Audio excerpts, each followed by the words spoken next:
Bom dia, gente. Hoje nós vamos falar um pouquinho sobre containers, né? O uso de containers na infraestrutura e o papel do OpenShift como orquestrador de containers.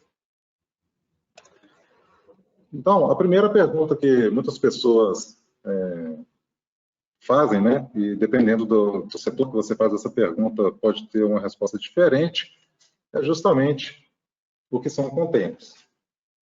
Hoje nós vamos passar, então, aqui, eu acabei pulando a agenda, né? Nós vamos falar, então, do que são containers, a arquitetura do OpenShift, por que a gente utiliza containers e a orquestração desses containers. Também vamos falar da escolha pelo Kubernetes, por que a gente vai utilizar o Kubernetes no OpenShift, e por que do uso do OpenShift para a nossa orquestração de containers. Então, o que são containers? Desculpa, tem um delay aqui para mim, mas agora eu vou acertar o tempo. Essa pergunta, o que são containers, ela deve ser feita para o pessoal, tanto de infra quanto de desenvolvimento. E cada área vai ter uma resposta diferente, né? Assim, similar, só que diferente, de acordo com os seus objetivos. Para o pessoal de infraestrutura, é uma abstração de processo, né? São portáveis em diferentes ambientes. E para o pessoal de desenvolvimento, é uma forma nova de codificação, uma facilitação, né, de se obter o seu código rodando como um processo, e ela é fácil de rodar em ambientes híbridos, né? Tanto faz se ele rodar no notebook dele, na estação de trabalho, quanto ele rodar numa nuvem como a AWS. Também para o pessoal de negócio e processo, eles vão ter uma visão do que são containers, diferentemente do pessoal de infra e de desenvolvimento. O pessoal de negócio vai estar focado aí num retorno mais rápido de investimento, e o pessoal de processo vai estar, assim, basicamente, numa menor taxa de falha e maior taxa de recuperação de serviço. Então, vamos exemplificar o que são a diferença aí de máquinas virtuais e containers, né? Afinal de contas, o que eles se diferenciam e qual é a vantagem de se usar os containers? Então, nesse slide, a gente tem aqui máquinas virtuais do lado esquerdo e os containers do lado direito. A máquina virtual, conhecida também como VM, você tem o hardware, né, onde você instala o sistema operacional, o hypervisor, e dentro desse hypervisor você vai criar, nesse quadradão, uma VM com todo o sistema operacional necessário para rodar essa VM. Então, você vai ter lá o kernel do sistema operacional, todas as dependências, inclusive, provavelmente, muitas que você não vai utilizar. E dentro desse sistema operacional, você vai colocar suas aplicações. Então, você vai ter aqui um grande bloco com o sistema operacional em cima desse hypervisor, rodando em cima da sua máquina, do seu servidor. Já o containers, você tem a abstração apenas do processo. Você continua precisando ter um hardware, um hypervisor, porque pode ser virtualizado. Se você, no caso de containers, você também pode tirar essa camada de hypervisor. Você pode colocar ele direto no bare metal, como se diz, que seria o container rodando justamente em cima do sistema operacional já instalado na máquina, sem ser virtualizado. E o container, a grande sacada do container é que ele vai vai compartilhar um kernel do sistema Linux, onde você vai ter a abstração dos seus processos. Tá? Então, nesse kernel compartilhado, sempre Linux, você vai conseguir colocar os seus processos isolados aqui, cada quadradinho desse aqui é um processo isolado, não interfere no outro quadrado. Cada processo é isolado. Dentro desse processo, você tem apenas as dependências necessárias para rodar a sua aplicação. Você não precisa ter todas as dependências de um sistema operacional, como do lado aqui da máquina virtual. Então, a gente tem aqui as vantagens, né, de máquinas virtuais e as vantagens do container, em se usar containers. Nas máquinas virtuais, você tem o isolamento apenas do sistema operacional. Só que você precisa, para isso, instalar um sistema operacional completo. Você vai ter uma CPU estática, uma memória estática e um alto uso de recursos da sua infraestrutura. Do lado do container, você vai ter o processo isolado, né? Um kernel compartilhado para poder executar esses processos. Você tem a flexibilização tanto da CPU quanto da memória. Tá? Você, se precisar, isso de uma forma horizontal, né? E com isso você consegue fazer um uso mais adequado dos seus recursos de infraestrutura. Acaba conseguindo reduzir aí o uso desnecessário, né? Um servidor que foi super projetado, está consumindo muito recurso, poderia estar atendendo aquela aplicação de uma forma melhor se fosse uma escala horizontal. Falando agora um pouco da portabilidade da VM, todo mundo sabe que a VM foi uma grande sacada, né? Uma abstração aí do sistema operacional, do hardware, né, para o sistema operacional. Só que existe um problema. A máquina virtual, se você roda uma máquina virtual, por exemplo, no VirtualBox do seu notebook, como você passa essa VM, por exemplo,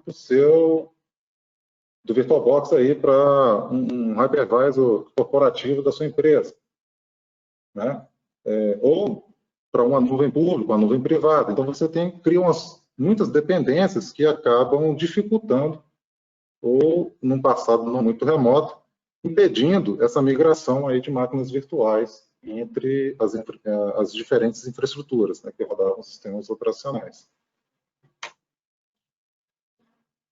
Já no caso do containers, o que acontece? Você continua tendo uma base diferenciada, de diferentes arquiteturas, né? Você tem um notebook, um servidor, bare metal, um VMware, uma virtualização, nuvem pública, nuvem privada.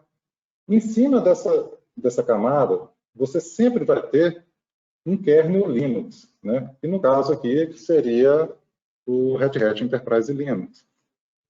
Então, independente de onde esse sistema operacional Red Hat Enterprise Linux está rodando, você consegue executar o container acima dele. Então, se você tem o Red Hat no seu notebook, né, ou um Linux qualquer, você está rodando um Docker, por exemplo, você está no seu Linux ou no Windows também, tem Docker para Windows.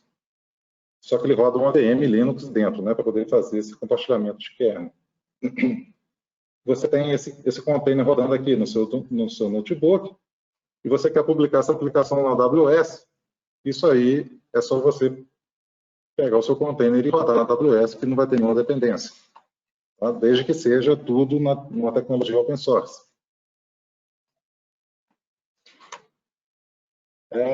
Então vamos falar agora um pouquinho, gente, do que é realmente assim, o que é o container, né, dentro do OpenShift. O container é a unidade menor de medida que tem dentro do OpenShift. Tá? E de onde sai esse container? Né? De onde origina esse processo? Esse processo, na verdade, ele está guardado dentro de uma imagem binária, que seria esse quadradinho da esquerda, a imagem do container. Você tem essa imagem binária, executa ela, põe ela para rodar, ela vira um runtime, que é nada mais do que o processo rodando.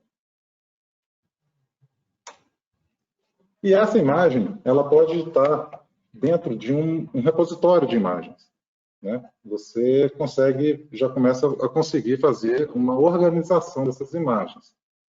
O OpenShift, a instalação padrão dele, já traz o chamado Image Registry, né, que é o registro de imagens, onde você vai armazenar todas as suas imagens binárias de container. Precisou executar um desses processos, o OpenShift vai nesse repositório e executa, tornando seu container um processo de execução. Sua aplicação está no ar. E com isso, qual que é a vantagem disso? Você consegue fazer o versionamento. Né? Você consegue começar a conseguir... Você faz o tagueamento das suas aplicações. Então, se você tem um front-end que começou lá na versão 1.0, você começa a fazer os tags dele e você começa a ter esse versionamento aí esse controle, né, da sua aplicação ou de qualquer código que você esteja direcionando, né? Um banco de dados, um front-end, e aí começa a infraestrutura como código. Beleza. E aí, o container é a menor unidade de medida aí que o OpenShift trabalha, né? Só que o OpenShift, ele encapsula os containers dentro de unidades chamadas pod. Então, dentro de um pod, você tem um ou mais containers rodando um processo lá dentro. Tá? E um pod, ele já começa a receber também, a receber a administração da infraestrutura do container. Por exemplo, você tem um processo rodando dentro do pod, só que o IP que vai responder esse container, ele é do pod. Tá? Então, por exemplo, esse pod do lado direito, ele tem dois processos rodando lá dentro, dois containers, que atende por um IP apenas, que é o IP do pod.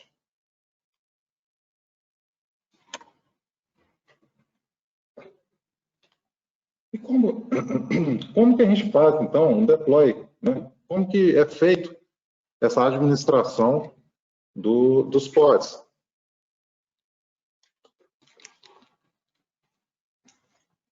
O pod, gente, você define ele num arquivo de deploy, tá? Um arquivo de entrega. É um arquivo texto, onde você terá as definições que esse pod vai ter. Por exemplo, quantas réplicas, o nome da imagem que ele vai usar, o tipo de storage, quanto de memória ele vai usar, de CPU, os labels, tá? Então, é um arquivo YAML ou JSON em que você vai ter a definição do seu pod. E aí, executando esse arquivo de deployment, você terá o seu processo, o seu container rodando dentro do pod. Se vocês tiverem alguma dúvida, gente, sobre essa primeira parte inicial, sobre containers, né, e pod, e já quiser escrever no chat, daí no finalzinho a gente responde, né, essas dúvidas. Agora vamos falar um pouquinho da arquitetura do OpenShift. O OpenShift, ele pode ser instalado. Aqui tem a camada embaixo, né, um grande retângulo, onde você tem máquinas físicas, virtuais, cloud privada, pública e híbrida. Então, o OpenShift ele pode ser instalado em qualquer uma dessas plataformas aqui.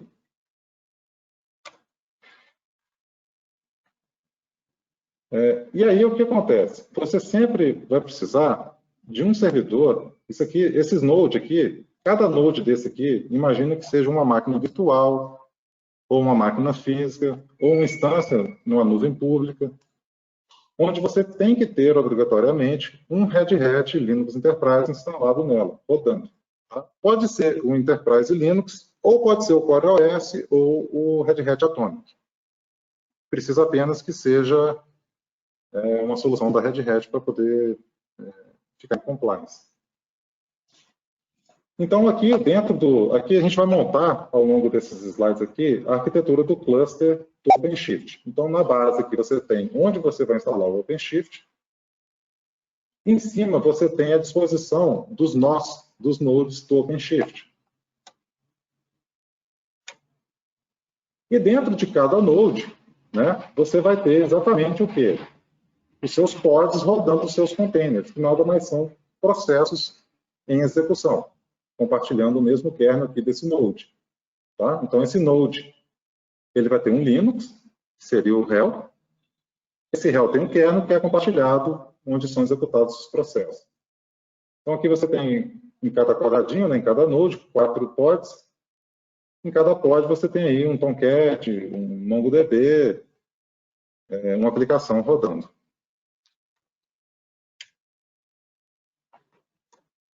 E aí você tem o quê? Que esses pods, dentro de cada node, é exatamente a unidade de medida de orquestração do OpenShift.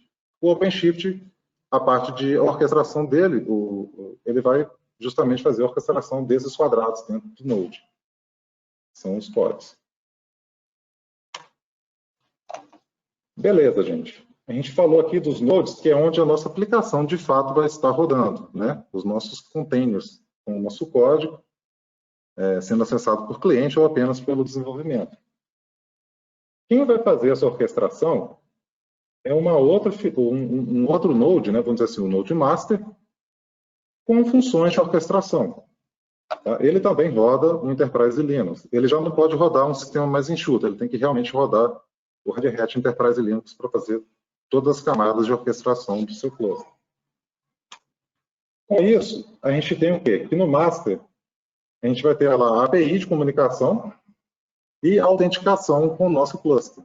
Ou seja, o desenvolvedor, o pessoal de operação, que precisar acessar esse cluster, ele sempre vai entrar pelo master.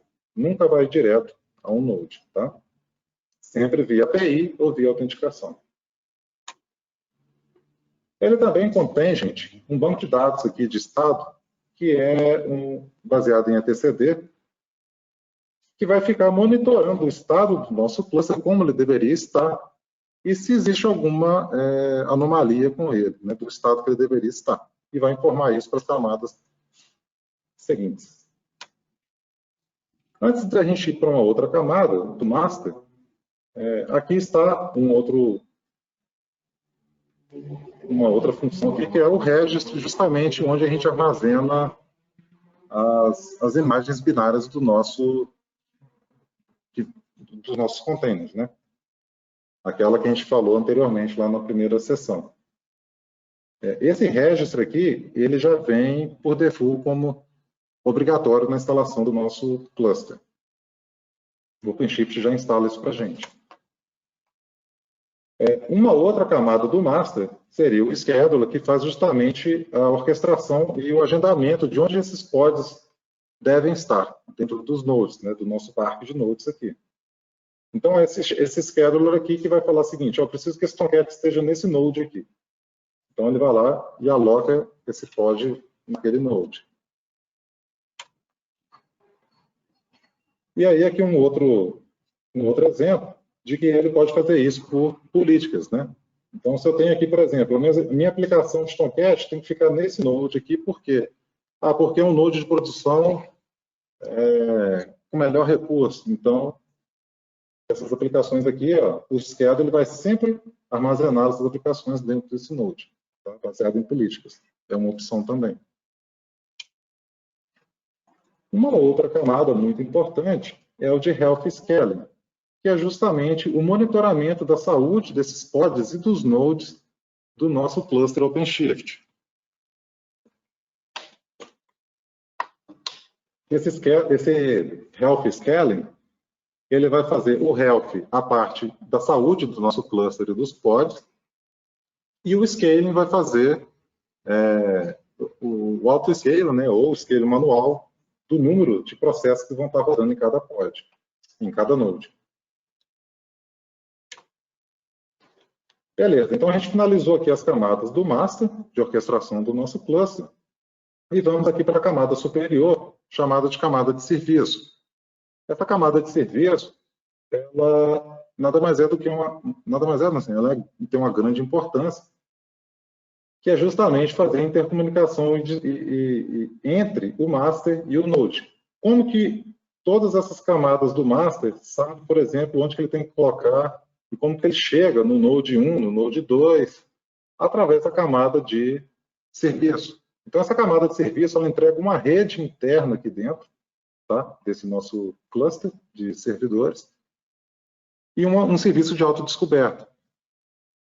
É ela que permite, então, o master saber onde que ele precisa fazer a alocação de novos processos.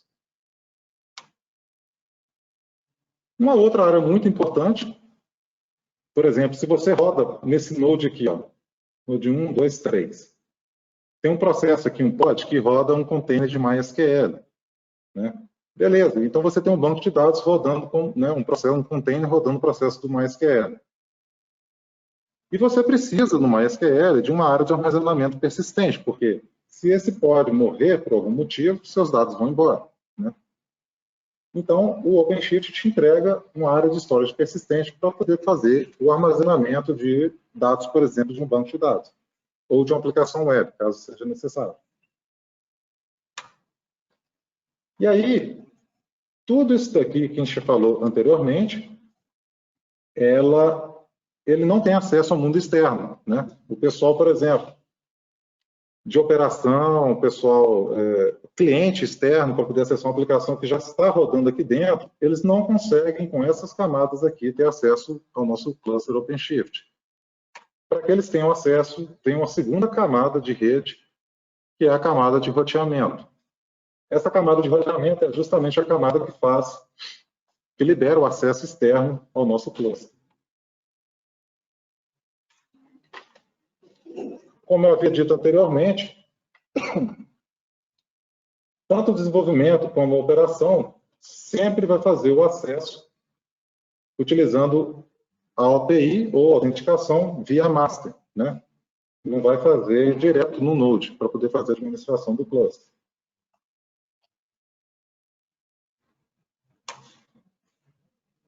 Beleza, então por que a gente usa containers, gente? Por que deixar de usar VM e usar container, né? Primeiro, porque os containers são muito mais rápidos que VM. Você consegue subir um container, dependendo do processo que ele roda, em 1 segundo ou até menos. E o reinício dos containers são muito rápidos também. Os containers conseguem ser muito mais leves que uma VM. Aqui no exemplo da apresentação, você consegue um Apache mais PHP consumindo apenas 40 MB de memória RAM. E uma imagem do Red Hat Linux com apenas 70 MB. A última ISO, por exemplo, do Red Hat Linux Enterprise 8.2, ela tem mais de 8 GB de tamanho. Os containers conseguem reduzir o custo de infraestrutura em 1/4 a 1/6. E eles trazem o CI/CD, que seria a entrega contínua e a integração contínua, uma realidade para o seu desenvolvimento, né? Ou para a sua infraestrutura. Além disso, os containers são muito mais seguros, que nasceram com a segurança de ser Linux, no caso aqui, se utilizar o RHEL, com capabilities, cgroups e outras features aí do kernel Linux para poder fazer a segurança dos processos, isolamento deles. Também, os containers, você pode rodá-los em diversos ambientes, nasceram para uma nuvem híbrida, né? Não importa onde você vai rodar o seu Docker, por exemplo, você consegue rodar um Docker no seu Windows, emulando uma máquina virtual Linux dentro dele. Você consegue no seu notebook, né? Você pega um Docker que roda no seu notebook, você consegue colocar na Amazon, consegue colocar no seu OpenStack. Então você fica com a liberdade, né, de migração do seu produto, sua aplicação. E com isso a gente consegue o quê? Dar uma autonomia, tanto para o pessoal de dev quanto para o pessoal de operação. Mas o pessoal de desenvolvimento realmente eles ganham muito mais com muito mais liberdade utilizando containers. Então, por que a gente precisa, gente? Vamos falar agora um pouquinho por que a gente precisa de uma plataforma que faça a orquestração dos nossos containers. Todo mundo sabe que container é muito pequenininho, consome muito pouco, e com isso você conseguiria colocar seus containers espalhados aí, você não precisaria de tantos servidores para poder espalhar muitos containers pelo seu parque, né? E acaba que você começa a possuir um container que não sabe mais onde é que ele está. A grande verdade é essa, como as VMs antigamente, né? Você não tinha muita... Crescia essa demanda, era muito fácil criar uma VM, você começava a criar VMs, e quando você via, caraca, eu não sei mais nem o que está, tanta VM aqui, que eu não sei nem para que serve cada uma dessas. Então, com containers também é muito fácil acontecer isso. Você criou, anteriormente você tinha apenas um container, mas agora você tem diversos containers aqui, espalhados pelo seu data center.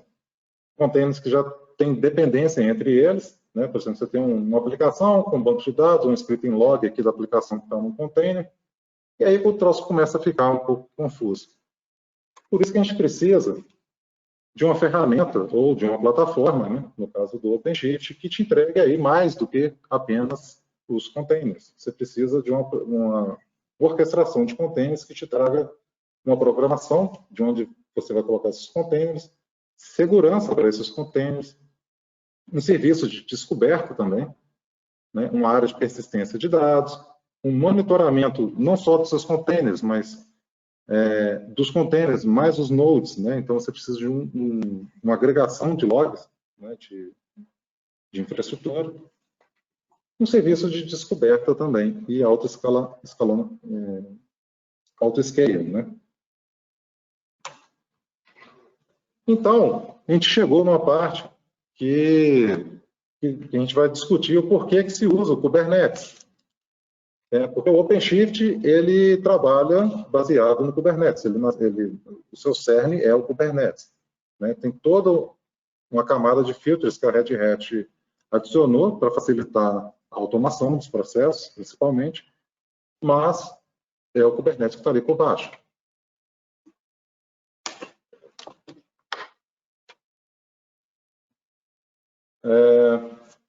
Então, por que a gente usa o Kubernetes? Porque o Kubernetes realmente ele foi o orquestrador de containers que venceu a batalha aí de todos os outros orquestradores. Você tinha antigamente orquestradores aqui como o Docker Swarm, o Mesos, né? E isso aí foi onde nasceu o Kubernetes. E hoje você tem o quê? Inclusive, a própria Mesos e a Docker utilizam o Kubernetes por baixo para poder auxiliar na orquestração dos containers.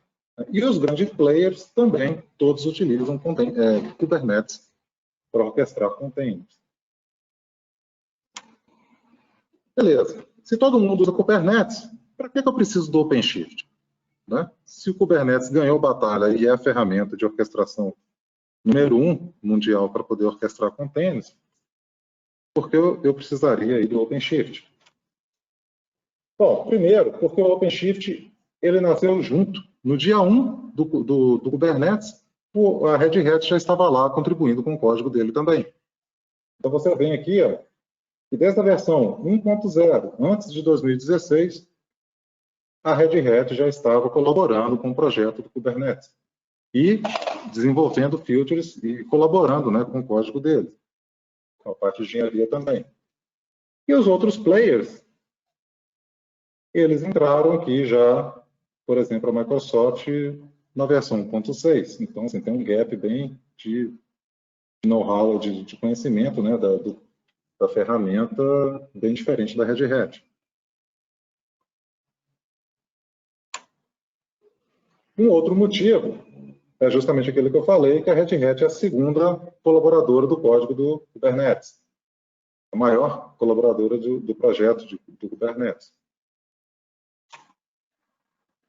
Um outro motivo, né, que poderia ser dito é que a Red Hat está dentro dos 43 grupos, né, de interesse que trabalham do Kubernetes, a Red Hat está dentro de 21 deles. Então, dentro desses quadrados vermelhos aqui da tela, todos os quadradinhos vermelhos é onde a Red Hat atua com a parte de engenharia e desenvolvimento e colaboração dentro do projeto Kubernetes. Então, você vê que Kubernetes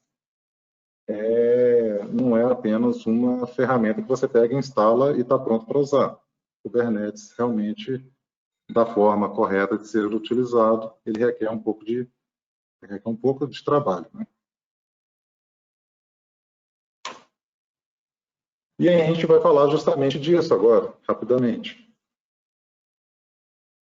Porque se o Kubernetes é a ferramenta que eu devo usar para orquestrar meus containers, eu e minha equipe damos conta de fazer isso. Só que a grande verdade que a gente vê nas empresas quando chega para poder apresentar o Kubernetes, o OpenShift, é que onde você já tem pessoal tentando utilizar o Kubernetes, eles por si só, né, eles mesmos, com a equipe deles,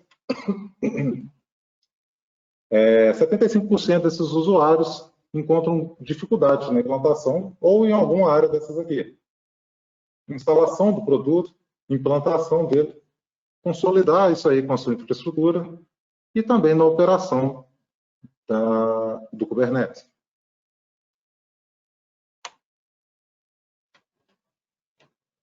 Com isso, gente, alguns problemas ocorreram, tá? Todos esses clientes aqui que utilizavam Kubernetes nativo, Kubernetes sem nenhum player por cima, tiveram problemas com, por exemplo, a Tesla com dashboard exposto. Tá? Essa outra empresa aqui teve credenciais da infraestrutura de TI foram expostas. Né?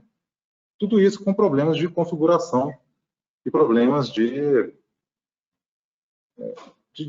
conhecimento da ferramenta. Né? O Monza aqui, por exemplo, ó, ele tinha um bug no Kubernetes, foi lançada a última versão, o pessoal atualizou para a última versão, não fizeram os testes necessários, e aí o pessoal teve um restart completo do cluster deles, sem parar, e acabaram perdendo o cluster Kubernetes. E aí, qual que é a grande diferença do OpenShift? Né? O OpenShift pode ser considerado o Kubernetes corporativo. Por quê? Sai uma nova release, por exemplo, do Kubernetes, a Red Hat vai pegar aquela release, vai fazer uma bateria de testes, vai validar com todo o seu portfólio se aquilo ali está em compliance, se funciona, vai corrigir erro, vai fazer fix, patches, e então depois isso aí vai gerar em torno aí de um delay de 1 a 3 meses, né, para poder gerar essa estabilidade, ela vai entregar para o cliente como update. Tanto é que hoje a gente está no OpenShift 4.4, na versão 1.17 do Kubernetes, a gente não está no 1.18. Beleza, gente. Era uma breve apresentação sobre o OpenShift. Deixa eu ver aqui se nós temos aqui no chat dúvidas. E aí, depois das dúvidas, iria fazer tendo tempo, né, eu iria fazer uma breve apresentação da ferramenta, uma demonstração dela.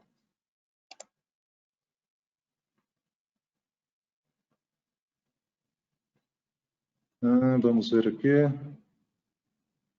Marcelo Valente. Como é definido o tamanho do node? E quem define a infra ou o dev, né? Beleza, Marcelo. O tamanho do node, ele vai depender justamente da aplicação do cliente. Tá? Se você tem aplicações, por exemplo, você pegou um monolítico e está querendo colocar como container, sem fazer ajustes, esse container ele vai consumir muito recurso. Né? Ele provavelmente vai consumir muita memória CPU. Então, você vai precisar realmente fazer esse cálculo antes. Tá? Se você não for modernizar suas aplicações, provavelmente você não vai ter uma grande vantagem em utilizar containers. Né? Os containers nasceram muito tempo depois dessas aplicações legadas, vamos dizer assim. Então, você precisa realmente modernizar, né, o seu framework, fazer os ajustes necessários para que você obtenha o benefício de utilizar containers dentro da sua infraestrutura.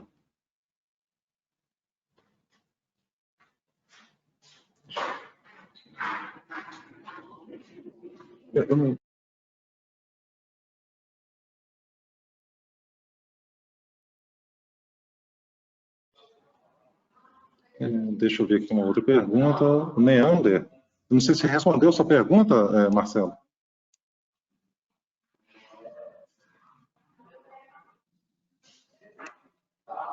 Beleza, vamos ver aqui o Neander Almeida. Existe um mínimo de nodes necessários? Sim. Neander, a recomendação para um ambiente, por exemplo, inicial de produção, é que sejam 4 nodes para aplicação, tá? Para a implantação do cluster OpenShift, master, você vai precisar de pelo menos 3. Então, você vai ter que ter pelo menos assim, para produção, vamos dizer, né? Você precisa de 3 masters, de 4 nodes de aplicação e 2 nodes de infra, por exemplo. Você consegue iniciar um projeto aí em OpenShift. Tá?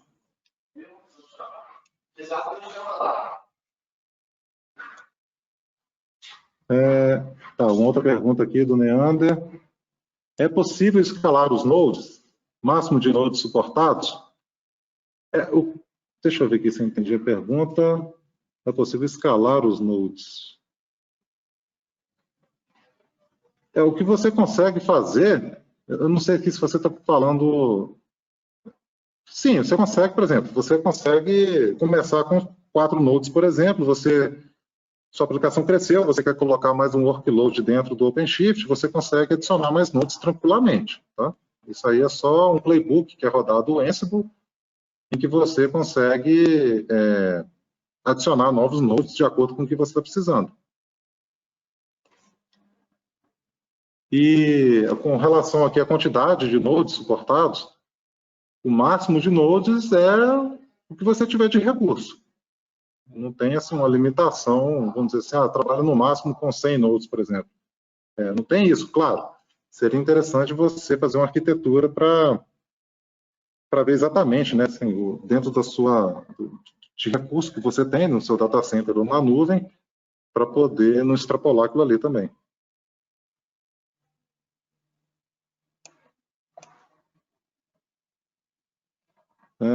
O Marcelo Valente está falando aqui da concorrência do OpenShift. Marcelo, um dos maiores concorrentes do OpenShift seria o Ranch, tá? O Ranch. Só que o que acontece? O Ranch, ele é um concorrente basicamente pela facilidade que você tem em implementá-lo dentro da infraestrutura de um cliente, né? Só que o que acontece? Ele é um estilo Next, Finish, está instalado, você já está usando, né? O problema disso é que depois que isso acontece, você precisa aplicar todas as questões, por exemplo, de segurança, de ACLs, de rede, né, de storage. Então, acaba que é uma concorrência não muito justificada, né, porque você vai ter todo um trabalho depois para poder fazer o que o OpenShift já faz na própria instalação dele, que é aplicar pelo menos a segurança para o seu ambiente. Neander, tem mais uma pergunta aqui. Qual o nível de monitoramento das dependências dos pods? Ah, tá. Ô, Neander, eu não sei se você está falando aqui da descoberta de serviço, do Istio, entendeu? Service Mesh. Tudo isso é utilizado dentro do OpenShift. Seria essa a sua dúvida? Não, tá, exatamente. Então, assim, o OpenShift, inclusive, a partir da versão 4, você, utilizando operators, por exemplo, quando você vai fazer um deploy de uma arquitetura, você já consegue, por exemplo, automatizar, fazer toda uma árvore de dependência do que aquela aplicação precisa e dos serviços dela, entendeu? E aí você já consegue até automatizar esse deploy utilizando operators.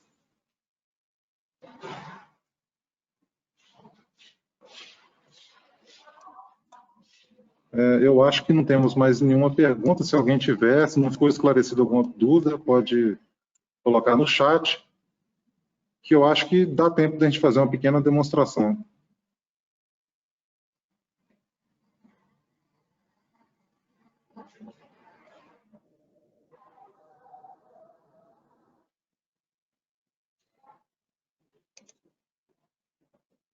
Então, vamos para a demonstração então, gente? Rapidinho? Deixa eu ver aqui, peraí, gente.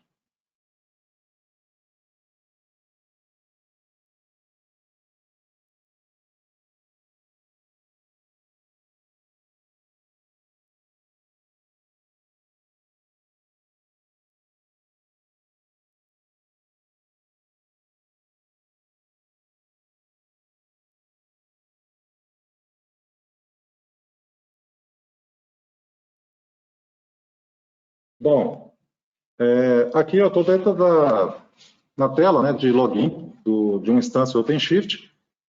No caso aqui, essa instância é da versão 3.11 ainda, tá? Vamos fazer aqui login.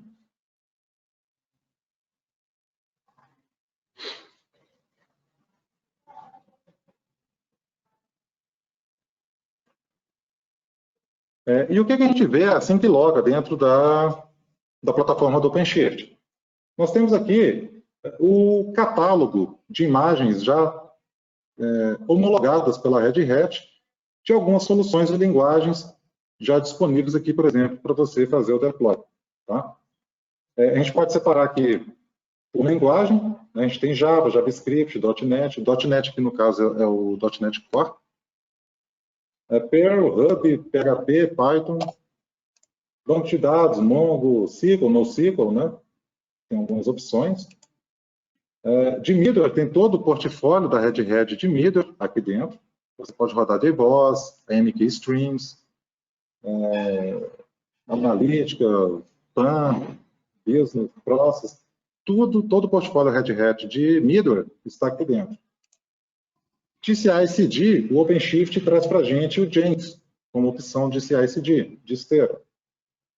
E tem outras imagens também, como NGX, o JBoss da Red Hat, até o Redis já está aqui, né, como uma imagem homologada para trabalhar dentro do OpenShift e interagir com todas as soluções que a Red Hat oferta aqui dentro. Então, rapidamente, gente, a gente vai fazer o seguinte. Aqui é apenas o catálogo, né? Vamos criar aqui um projeto novo. Vou colocar aqui como demo,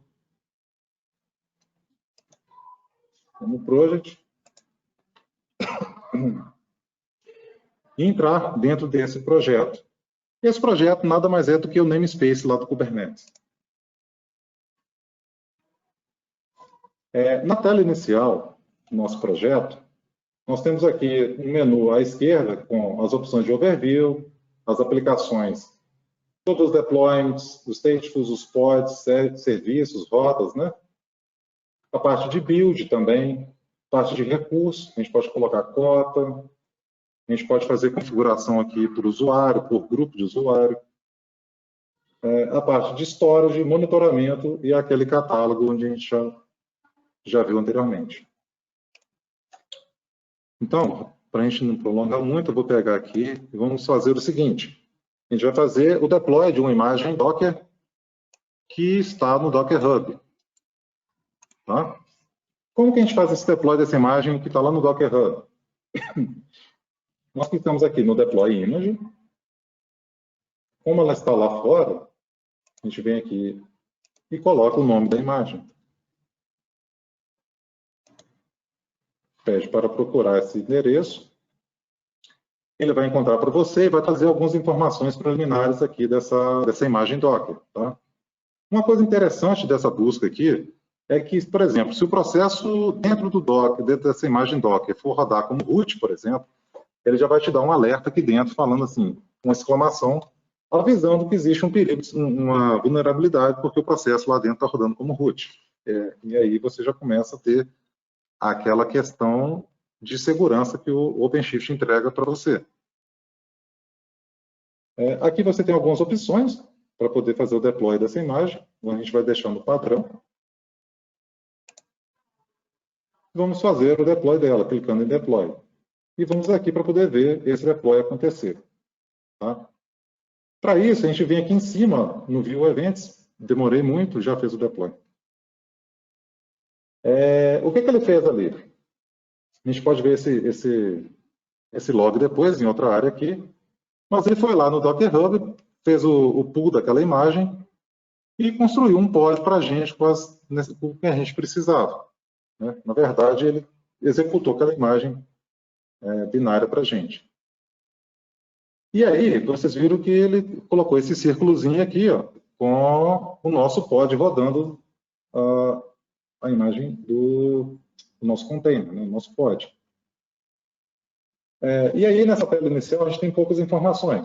Mas, se você clicar no pod, você consegue ter todo o detalhamento aí mais profundo do que, por exemplo, de recurso que esse pod está consumindo, né, CPU, memória, qual porta foi exposta desse pod, a imagem, qual foi a imagem utilizada, tem a parte de environment, tem as métricas, aqui ele já te traz aqui a métrica desse pod, memória, CPU e rede. Nós temos aqui a parte de log, tá? Na verdade, esse log aqui é o log da aplicação lá dentro do pod que está rodando. Então, como a gente não fez um acesso ainda à aplicação, esse log está zerado. Se você precisar entrar dentro desse pod, desse container, para poder executar alguma coisa, por exemplo, a gente coloca dar um ls lá dentro, você também já está lá dentro e consegue executar algumas coisas. Se estiver faltando algum pacote, por exemplo, para poder fazer uma análise lá dentro de um processo, você pode, por ali também, executar essa instalação e depois remover esse pacote. E temos aqui a aba de evento, onde justamente ele está ali descrevendo todas as etapas que ele fez para poder fazer o deploy dessa imagem. Vamos voltar aqui, vamos expandir, porque até o momento a gente não consegue acessar essa aplicação. A gente pode ver aqui ó, que rota externa ela não foi criada. A gente pode justamente criar essa rota clicando aqui para poder criar a rota externa. Aqui você tem a opção de colocar o domínio, né? Se você tiver um domínio fixo, pago, da sua empresa, você coloca aqui o domínio, qual host, qual path, várias opções, qual porta que você vai fazer o bind para esse pod. Se você quiser acrescentar algum label para essa aplicação, você pode acrescentar aqui também. Colocar certificado de segurança SSL também, é nessa parte que você coloca. E vamos clicar aqui no padrão para poder criar essa rota para a gente. Beleza, gente, olha só. Criamos a rota, clicamos e conseguimos acessar essa aplicação já que está dentro do nosso cluster do OpenShift. Ele já criou essa rota externa para a gente. Então, beleza, esse aqui foi um exemplo de aplicação a partir da imagem binária do Docker, né, do Docker Hub. Agora a gente vai fazer uma coisa bem bacana, que é pegar o quê? A gente vai lá no GitHub, pegar um código e montar um container a partir do código. Tá? Isso aí chama Substitute to Image. O OpenShift ele vai pegar, vai lá no seu GitHub, no seu GitLab, onde você tiver o código publicado, pode ser tanto público quanto dentro da sua infraestrutura, e vai fazer o deploy da sua aplicação. Ele vai montar um pod para você com todos os requisitos que precisa para rodar aquela aplicação. Vamos ver aqui, vamos fazer um browser no catálogo. Eu só preciso indicar para ele qual linguagem que eu vou fazer isso. No caso aqui seria uma aplicação PHP.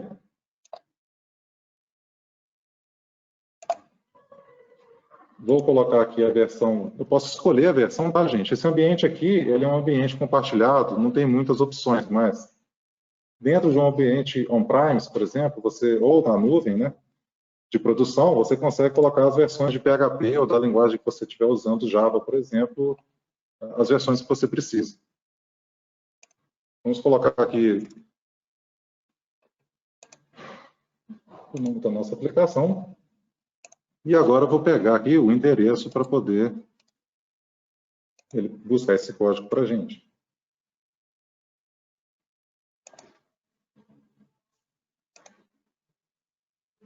Vamos aqui na aba de Overview. Ele está fazendo aqui o build. Nessa parte aqui de baixo, deixa eu sinalizar para vocês enxergarem direitinho aí. Olha lá, ele fez o clone do repositório. Tá? Já sabia que era uma aplicação PHP, montou para a gente essa aplicação PHP. Nesse caso aqui, ele já atribuiu uma rota externa para que a gente possa fazer o acesso a essa aplicação. E aí, a gente clicando aqui na rota, a gente consegue aqui já ter o acesso à nossa aplicação básica PHP. Essa aplicação PHP, por exemplo, não está dando conta de atender as requisições. A gente pode fazer o escalonamento, né, aumentar o número de pods manualmente, vindo apenas aqui. Ó. O que ele está fazendo? Ele manteve o acesso ao pod que já estava funcionando e construiu mais 3 pods para poder atender essas requisições nessa URL. Então, agora aqui já está com 4 pods atendendo a essa aplicação. A gente vai retornar aqui para um pod. Podemos também zerar esse pod, caso não seja mais usado. Tá bom?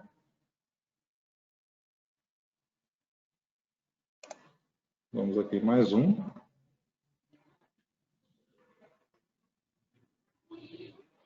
Beleza, agora a gente está aqui com um pod. Tá? Então, olha só que bacana. A gente pode ver aqui, por exemplo,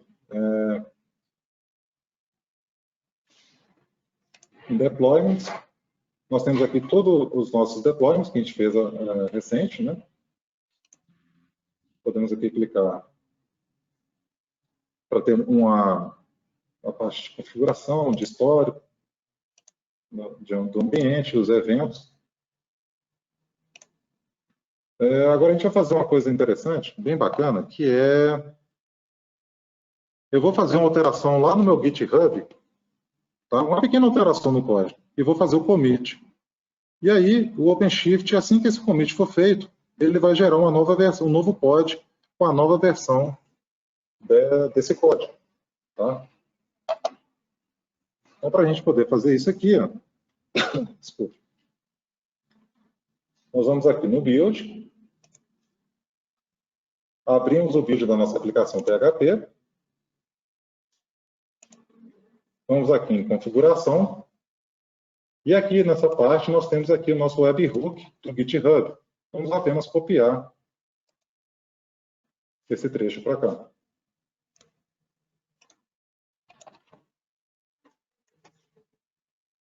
Vamos abrir aqui o nosso GitHub. Abrir o nosso projeto que a gente está trabalhando aqui. Vamos aqui em configurações. Apenas para habilitar, tá, gente, o nosso webhook. Vamos adicionar aquela URL que a gente copiou lá do OpenShift. Alternar o tipo, né, do conteúdo para aplicação JSON.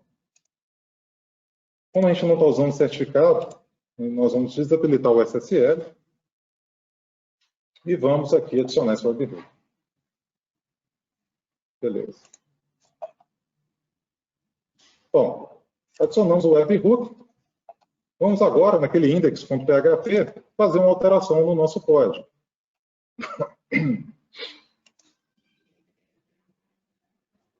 Vamos colocar aqui que a nossa aplicação agora foi para 2.0 e fazer o nosso commit.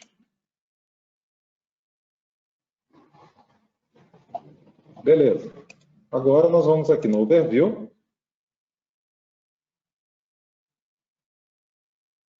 E vamos aguardar. Olha aqui, ó, ele já está fazendo o novo build da aplicação a partir do commit que a gente fez lá no código. Então a gente consegue fazer essa automação aqui, né, com o webhook de aplicação. Claro, isso aqui para produção não seria interessante, mas é possível fazer isso aqui em produção com etapas de confirmação ou então de autorização para que isso vá para a produção, entendeu? Com validação. Provavelmente a gente não faria isso aqui desse jeito, mas poderia fazer isso com Jenkins, com esteira, CICD. Então, gente, é isso aqui. Eu vou demonstrar agora, a última coisa que eu vou demonstrar é o nosso auto-scale. Tá? Como que a gente faria, por exemplo, para essa aplicação continuar tendo uma resposta boa em horários de pico de acesso a essa aplicação, sem que a gente tenha que vir aqui no OpenShift e fazer o escalonamento manual, que seria apertar essa setinha para cima ou para baixo aqui. Ele vai fazer o quê? Ele vai monitorar o uso de CPU dessa aplicação e vai escalonar esses pods automaticamente de acordo com a demanda. Então, nós vamos aqui em aplicação, deployments, na aplicação PHP. Vamos colocar aqui uma ação que seria adicionar o autoscale. O mínimo de pods sempre é 1. Tá? Vou colocar 1 aqui, mas sempre será 1 para esse tipo de autoscale. E aqui vamos colocar aqui, por exemplo, o máximo de pods 3. No threshold de CPU, quanto que vai precisar ficar saturado para que esse autoscale comece a funcionar? Para a gente ficar bem rápido aqui, eu vou colocar 10% de CPU. E vamos salvar o nosso autoscale. Quando a gente adiciona um autoscale, voltando aqui no overview, aquela setinha que a gente tinha a opção de colocar manualmente um pod a mais ou reduzir, ela já não existe mais, a gente não consegue fazer isso manualmente. Entretanto, aqui embaixo a gente vê que o autoscale existe, e o mínimo é de 1 pod e o máximo de 3. Tá? Então a gente vai fazer agora um teste AB para poder ver esse autoscale funcionando aqui com a gente. Deixa eu só copiar a nossa linha aqui.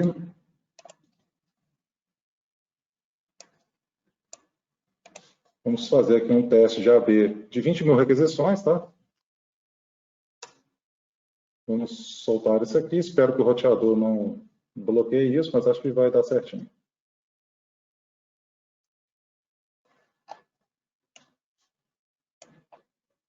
Olha, começou, já fez 2.000 requisições, já subiu para 2 pods, 4.000 requisições.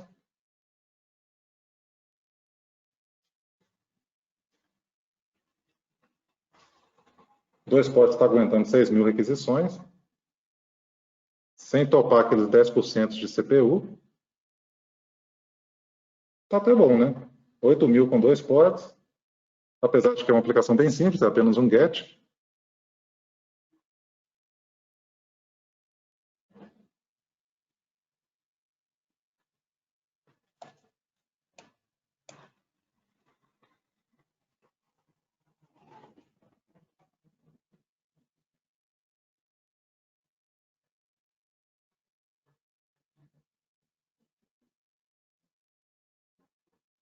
E o que acontece? Assim que ele terminar essas requisições, que todas elas forem atendidas, né, pelo nosso pod, aqui, ó, enquanto ele vai fazendo as requisições, vamos aqui no pod, vamos no log aqui do nosso pod, e a gente está vendo aqui que as requisições estão chegando freneticamente a partir desse host meu. Tá? E está dando tudo 200, então ele está dando conta.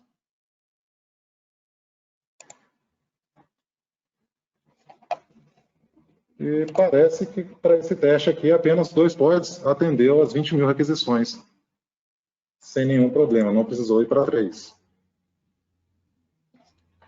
Gente, essa era a apresentação, a demonstração que eu tinha para vocês. Espero que tenham gostado e tenha sido enriquecedor para vocês. Nós aqui da X4B estamos à disposição para vocês, caso vocês tenham alguma dúvida, queiram fazer um workshop um pouco mais detalhado, né? Ou então até mesmo um test drive, que seria vocês colocarem a mão na ferramenta, fazer os seus testes, ou até mesmo uma POC, né? Uma visita para a gente poder iniciar esse estudo aí do OpenShift dentro da empresa de vocês. Agradeço a atenção de todos. Muito obrigado. Se tiver mais alguma pergunta, se tiver tempo para pergunta, eu respondo.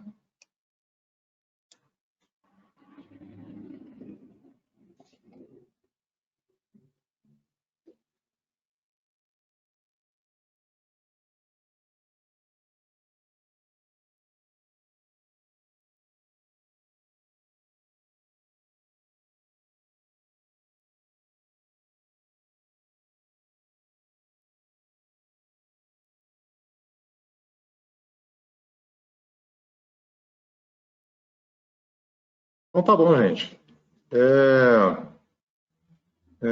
Agradeço aí a todos. Quem puder, fique em casa e até uma próxima. Obrigado.